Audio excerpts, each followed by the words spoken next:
Welcome to the they just scored 20 runs in the last 2 days edition of Sox Sox. I'm Southside Sox duty geezer Leigh Allan. With me, my son and West Coast correspondent Will. As the White Sox did indeed score 20 runs in two games that were completely different offensively.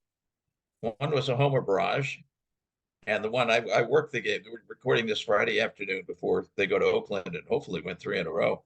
But I worked the game on Thursday afternoon, and it was all singles. Adam Andrew Vaughn got a triple credited in the ninth inning, which would not have been credited anywhere else except where you had a home official scorer for the Angels, and it was Mike Trout because it was a single and a Mike Trout two-base error. But everything else was a single leading up to the ninth inning and late in the ninth inning. And a lot of it was luck. Tim hit a real hard one, which was good. He got a bloop single for his first hit in about, I don't know, 5 years. Yeah. But that kind of broke the ice. And the next time up was a really hard shot through the hole. So maybe he's got a little something to turn around. But most of them were not hard hit. What they were for a lot of the time was finding the gap on the right side. It was all right-handed hitters, left-handed pitcher. Every batter was hitting right-handed. And all the hits were going. He'd say, wouldn't you move your second baseman over there? Because Moustakas, first baseman, has to hold the guy at first. It was always first and third, first and third, first and third.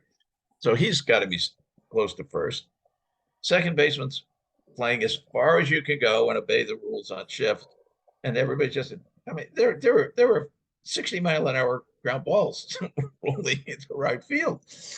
Well, I'll say this: in my softball league here, we once played a game in our first season when we were truly terrible, where none of us noticed until the sixth inning that the team wasn't playing a second baseman.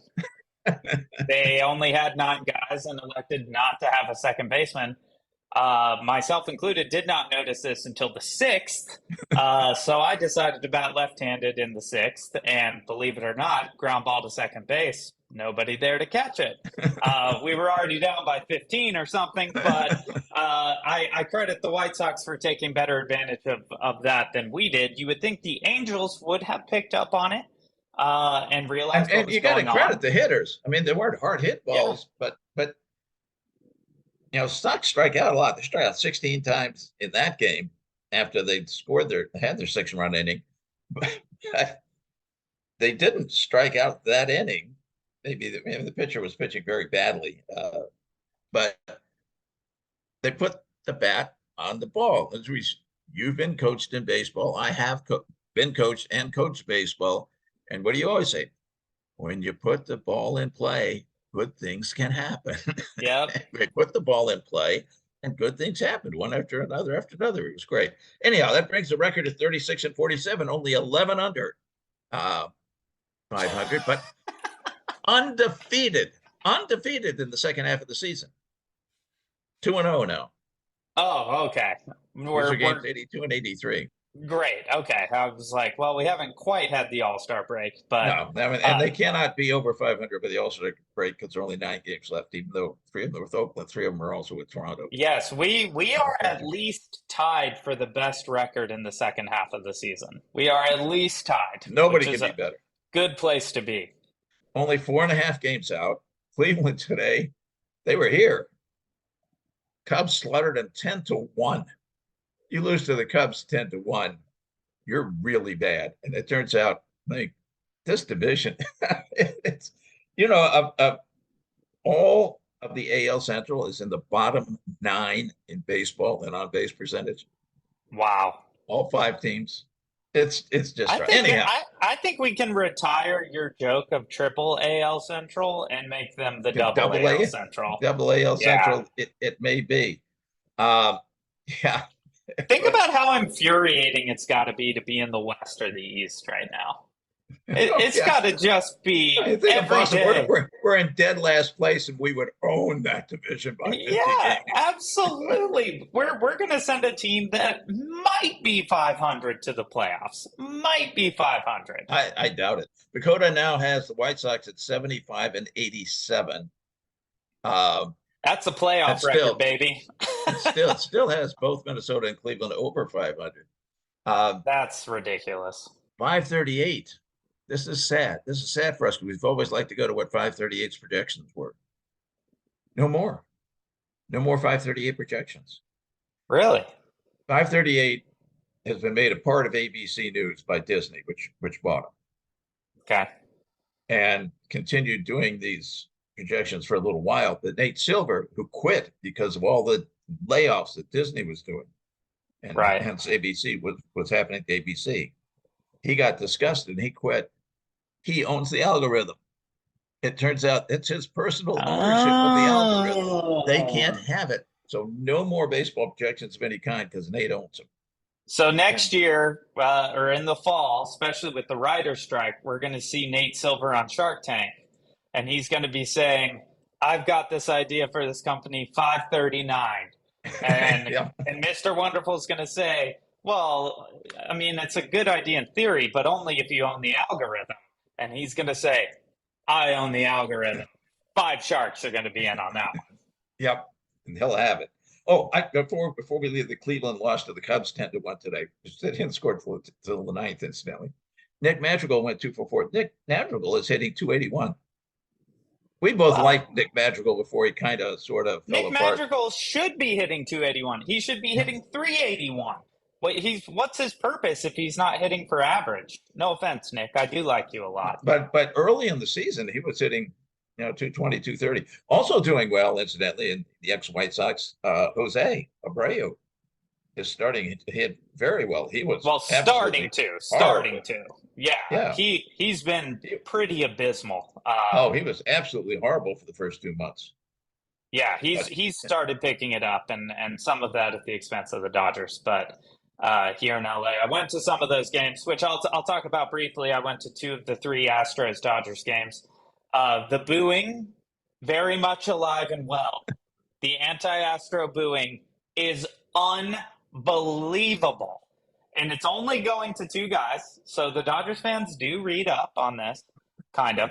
It only goes to Altuve, who then sat on Sunday because I think they thought it was getting to him. And Scott Boras was sitting in the front row.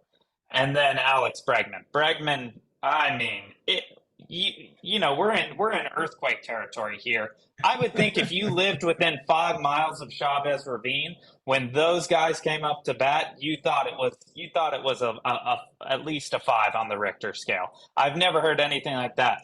But I will say this as well.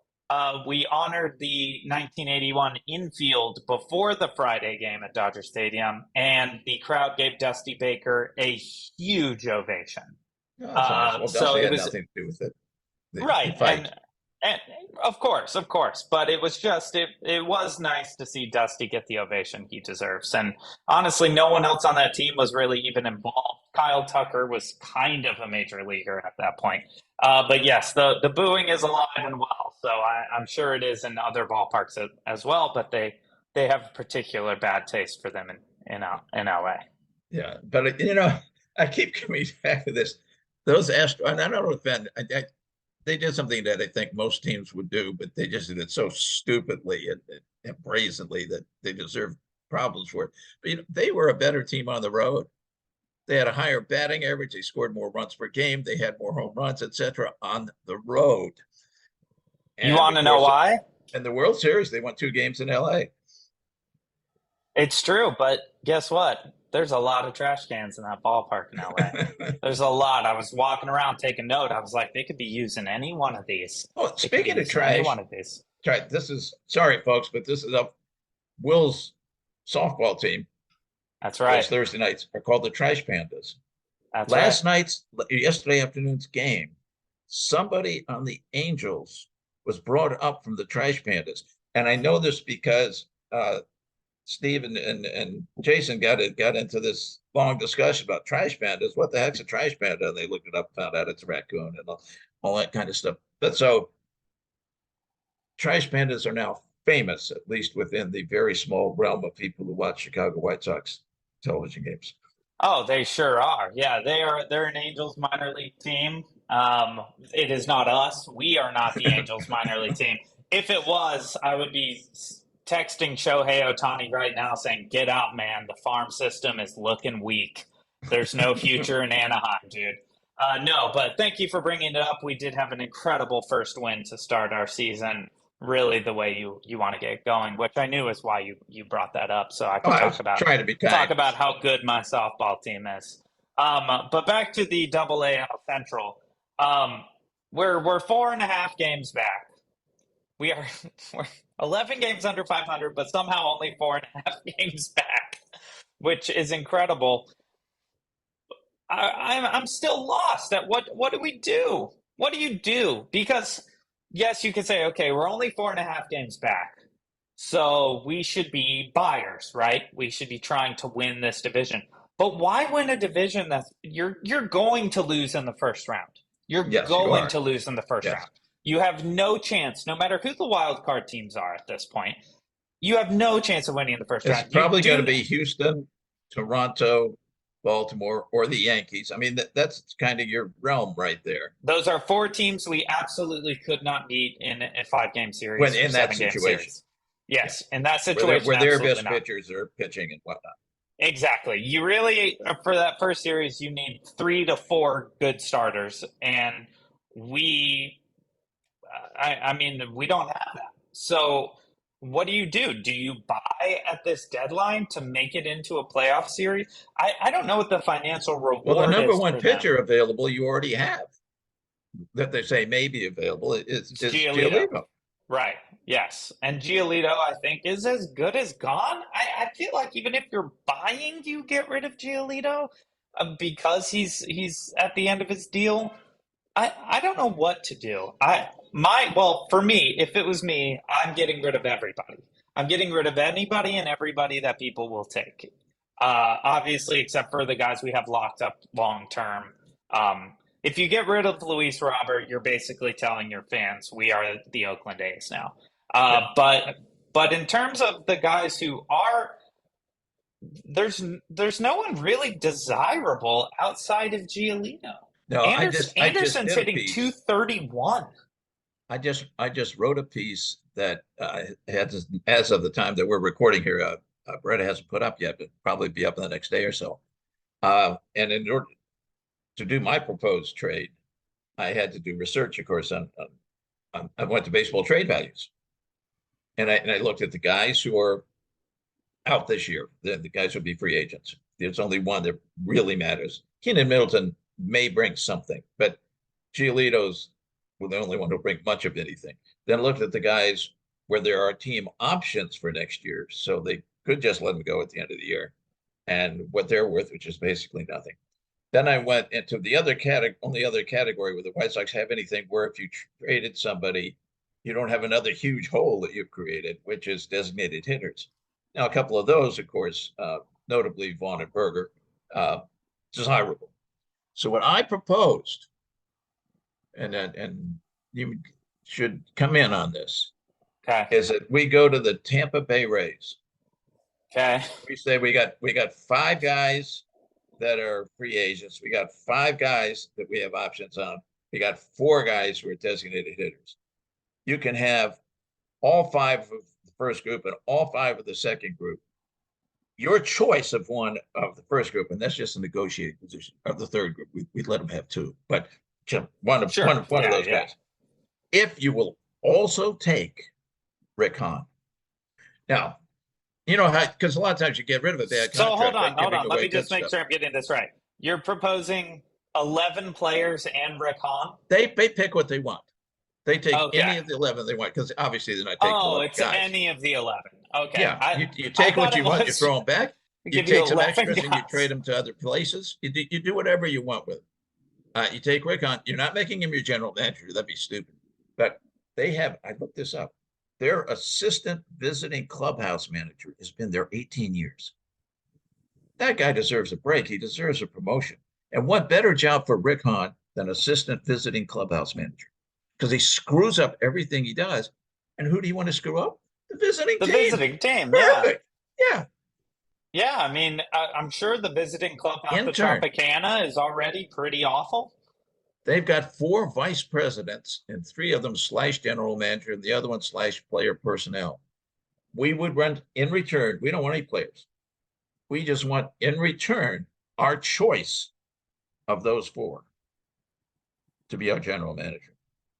I mean, their general manager would come anyway. He'd leave, or their president baseball. Nobody wants to come to this dysfunctional organization. But if you're being promoted, you come. Like Pedro Grifol, you're being promoted, you come. So I think, and there were a couple of good choices. One of them already lives in Illinois. I mean, it's ideal. I think we should even open up the idea that maybe some of the hot dog vendors could come in as GM, because we're just looking for an upgrade from Hahn. So we don't actually need anyone with baseball operations experience. We just need someone who can close their eyes and point to make some moves, and you're automatically better at this than Rick Hahn. I think the Rays will be a no on that deal, mainly because I think even bringing Rick Hahn into Tropicana will mess up. But look, they can use Giolito. Everybody needs a good starting pitcher. They get Giolito. Middleton they could use. Everybody needs an extra reliever who can throw 100 miles an hour and with control. Sure. And they're really weak at second base. So just put Tim over to second base. I mean, Lau is hurt now, but he's hitting 220 or something. So they could use that. So if they take those three, take one of the DHs, their choice, trade some people to other teams, maybe get something that they like. I can see the value there. Yeah, I don't know why the Rays wouldn't want to totally mess up the recipe that they have that's got them at, 57-2 or something. They should bring in that White Sox energy. I was just using the Rays as an example. Oh, okay. You're out there in LA at the Dodgers, perfectly good team. Sure. Yeah. They probably have a visiting clubhouse manager who is ready to retire. What I'll do. Here's what I would say. I would support the Dodgers making this move, taking this deal, if Rick Hahn's new job was a dunk tank, and he just sat in a dunk tank, and for $1, which would be the cheapest thing at Dodger Stadium by $30, for $1 you could throw as unlimited amount of balls at the target to dunk Rick Hahn. And I think it shouldn't just be water, just to pay some respects to the culture around Los Angeles. It should also be Cholula hot sauce. Ooh. And so you get Rick Hahn, you get Giolito, you get Tim Anderson, you give up essentially, a prospect, and then you have a hot sauce dunk tank. So that White Sox fans, the Dodgers have a huge organization. They must have some assistant to the assistant general managers that they would trade back or let the White Sox interview. Yeah, I got a buddy in the front office there. He probably wouldn't take that job with the White Sox, even if it was a promotion up to GM. He'd probably be like, I'd rather get paid what I'm getting paid here, even though it's not great. I don't need to be going to guaranteed rate field, where apparently baseball goes to die. But we should take our break right there on a note of Rick Hahn in a hot sauce dunk tank. And when we come back, we can talk about things moving forward. And of course, that means the All-Star break, which is coming up. So hang in there. We will be right back on Sharing Sox. Welcome back to Sharing Sox. We did not really determine whether or not we should be buyers or sellers in the first half, because it is still quite the conundrum. But let's just talk a little bit about what we're looking at moving forward here. So we are going to Oakland, if that is correct, or is Oakland coming to us? We are going to Oakland. Oakland, who has proven within this past week that sometimes they don't bother getting on base at all, seems like a likely candidate for us to pick up some wins on the road. I just want to get this out there. Predictions for the Oakland White Sox series in Oakland, these 3 games coming up. What do you think? I think the White Sox will win at least 2. Really? Really? At least 2. I'm confident they'll win at least 2. I'm going to max out at 1. Really? I think maybe Dylan Cease can beat them. Maybe Dylan. It's going to be Tanner Banks. We're talking again. We're recording Friday. It's going to be Tanner Banks tonight. which Tanner really does a good job for what he is supposed to do. For sure. Which is For sure. come in and eat some innings. Oh, yeah, we've got it before we that brings me to Zach Remillard, because we talk about these guys who are 29 years old when they make it to the majors. No, Zach's hitting 400. So Luis Arráez. It's true. Zach's hitting 400. No one's even talking about him. Luis is hitting, what, 398? And he's getting all the buzz. Nobody's talking about Zach Remillard. Now, it could be that he's only appeared in 11 games. That tends to affect those things. He's looked good in the field, too, which is unusual for a White Sox player. It seemed this year that the defense was better. Does that seem that to you? At times, yes. It seems like there are fewer bonehead plays, is what I would say. And fewer errors, but the Baseball Reference, the RTOT, which is like the equivalent of they're 28th, and the defensive run saved 29th. So the defense is still horrible. Terrible. By the people who analyze these things. So this brings me back to what we were talking about in the first half. Why would you be a buyer? Why would you be a buyer and take the 28th or 29th ranked defense into the playoffs? I think you're just setting yourself up for one of the most violent sweeps in the history of Major League postseason. The stats are just not there for us to be on base percentage. We're in the bottom, 3? No, tied for last. Oh, tied for, okay. So I was kind of being optimistic on that with the Royals. Yeah. With the Royals. Behind Oakland. The Oakland Athletics, who just days ago did not get on base at all, have a higher on base percentage than the Chicago White Sox. Why would we buy at the deadline? Now, we do have strong pitching. Our walks allowed is only 28th. Home runs allowed 28th. Runs per game allowed 24th. Though the FIP is 25th. So there's not a category. There's not a category this team is any good. There are individuals who are doing well. Well, there are individuals who are doing well in certain categories. Luis is the only guy even sort of in the conversation for being a respectable Major League Baseball player. Luis has been solid. He's got 23 home runs. There's no way to spin that into not being impressive when we're talking about his defense this year has been excellent. Luis is back to being, I think, an absolutely elite center fielder. When he is in the mood, he is the best, I think, when he is in the mood. But looking at Luis even, 97 strikeouts to 17 walks and only 6 stolen bases. So Luis, his on-base he got 2 of those in a row. His on-base percentage is only 328. So yes, Luis is doing some great things in some aspects of the game. But the next highest guy in strikeouts is Jake Burger, who has 19 fewer than Luis. And Jake Burger seems to strike out anytime he's not hitting a home run. So Luis has these huge glaring issues in what he's doing. And to only have 6 stolen bases when you are hitting 271, I realize most of his hits are home runs, but to only have 6 stolen bases with his speed is a sign of all sorts of things going wrong with this team. Luis is so fast, and he's a good runner. He's a smart runner, and he's only got 6 stolen bases, which tells you he's not being. I wonder if that number includes yesterday's game, if they've updated that, because he got 2. He did a great job. I'm sure. He got hit by a pitch, and you know what they say when a fast guy gets hit by a pitch, he's going to steal, and he took second immediately and third immediately. So until yesterday, he had 4 stolen bases for the whole first half of the season. Well, that game was in the second half of the season. So so for the first full half of the season, he had only 4 stolen bases. Yeah, this is a guy who is probably at least in the 80th percentile for speed, possibly in the 90th. I happened to look at that this week. Just one day, I was just because Grandal's the slowest in all the majors. I was going, and something came up. I was just playing around, and something about so and so has elite speed. Well, how do you know? Fangraphs does it. Our Statcast, somebody does it, and really, there's nobody.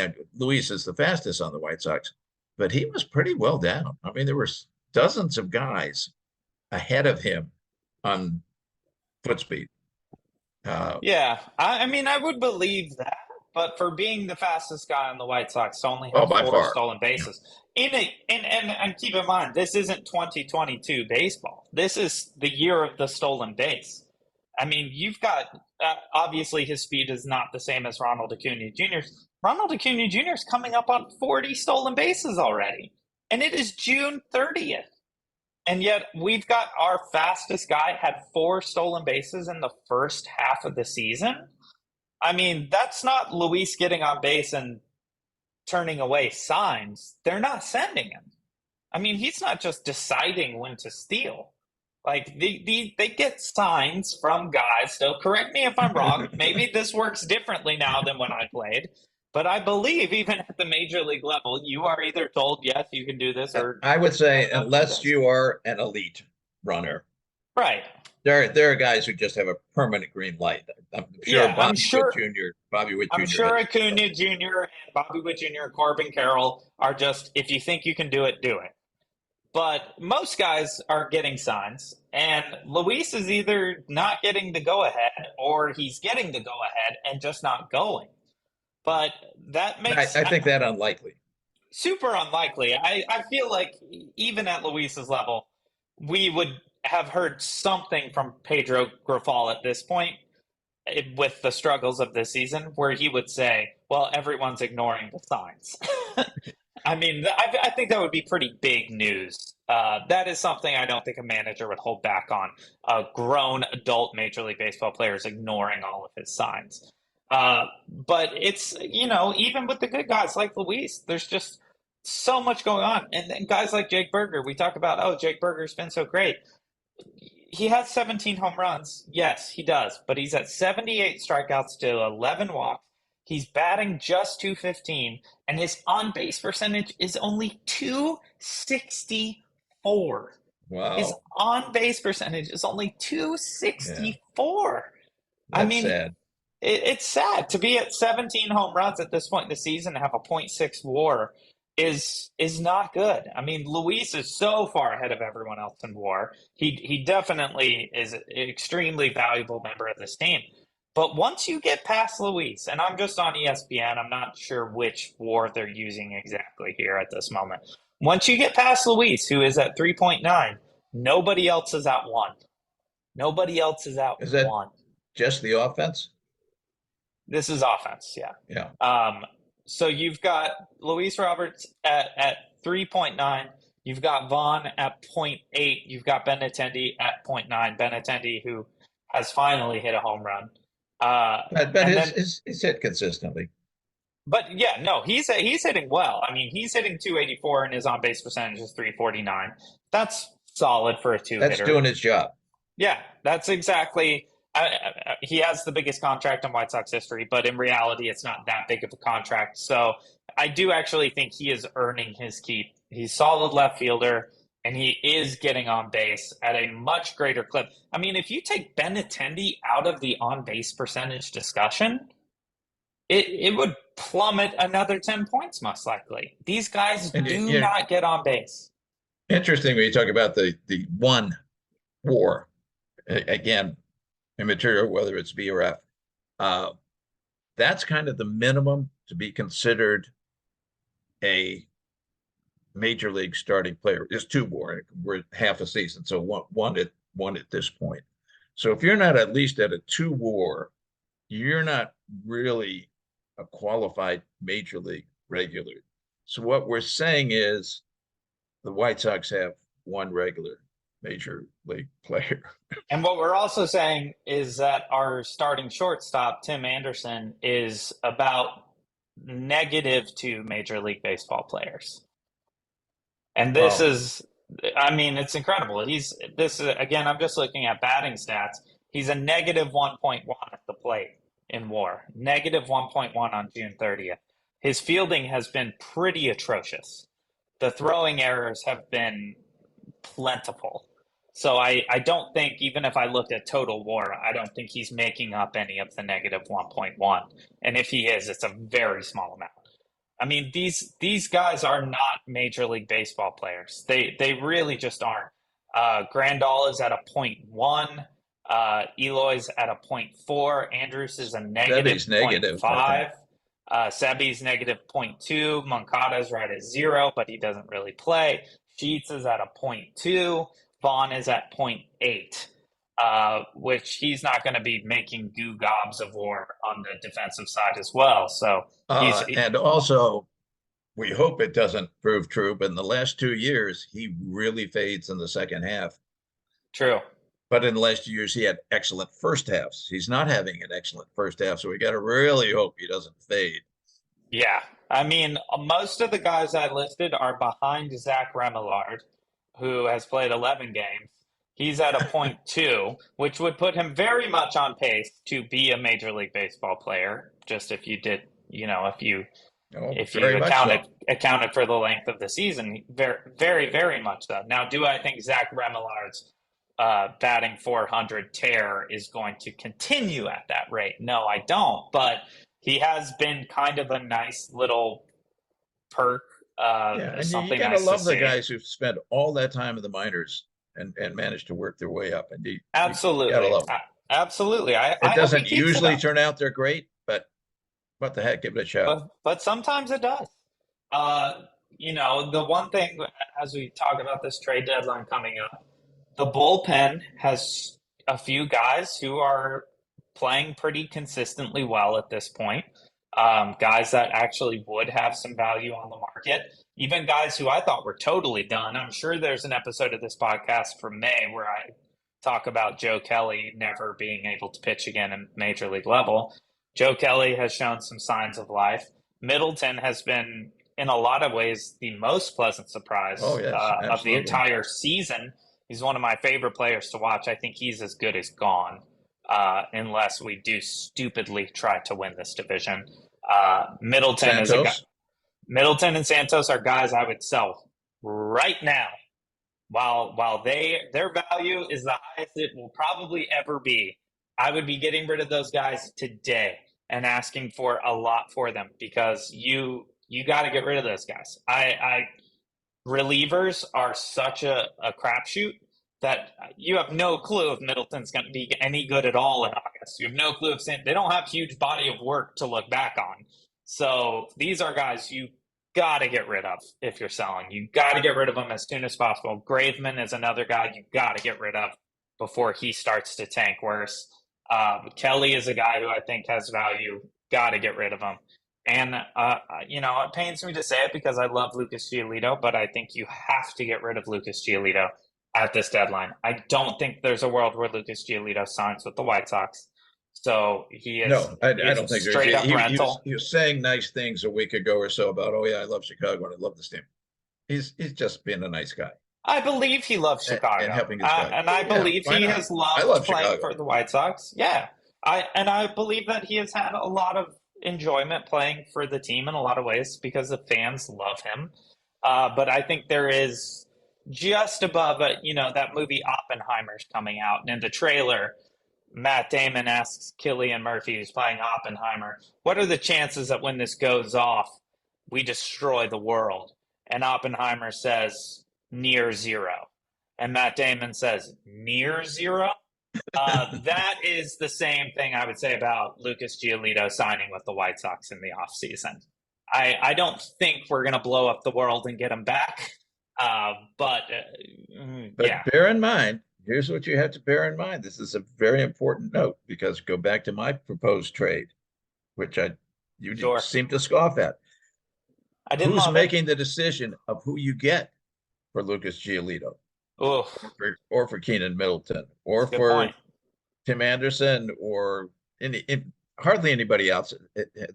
Tim doesn't have any value, but hardly anybody has any value except Giolito. So you would hope to get something good for him, but I mean it's Rick Hahn is so lame and so bad at his job. Dylan Cease has a lot of value. I could see Rick Hahn trading Giolito before the deadline for a used Mazda Miata. Like that just seems like a Rick Hahn trade to me. Now as a Mazda driver, I'm a little upset about that. No, it's not a Mazda critique. It's a Miata critique. Oh, okay then. Yes, it is the convertible for guys who don't know what they're doing. And Rick Hahn just seems to fit so perfectly in that description, that characterization of a used Mazda Miata driver. We are about out of time for today, though. Do you have any final thoughts as we head to Oakland and then into the All-Star break? Well, I think thank goodness for Oakland. Yeah. I hope we're still saying that in a week. Well, there's Oakland, Toronto, which will be back home. Toronto, which will be off St. Louis, which is kind of the White Sox of the National League. Yeah. In fact, they pretty much are the White Sox of the National League.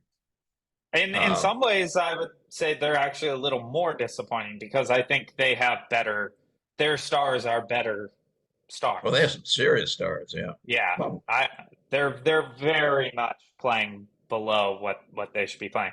But they're also in the NL Central, which who knows what's going to happen. With the Cincinnati Reds went on that miracle run. I don't know if they're actually good. The Brewers certainly don't seem like they're actually very good. The Cubs aren't very good. The Pirates aren't very good. And the Cardinals have been terrible so far. I have no clue who's going to win that thing. But I think it's a similar circumstance. If you win the NL Central, you're losing in the first round of the playoffs. Either way. But that is all the time we have for today. Thank you so much for listening, and we will catch you next time on Sharing Sox.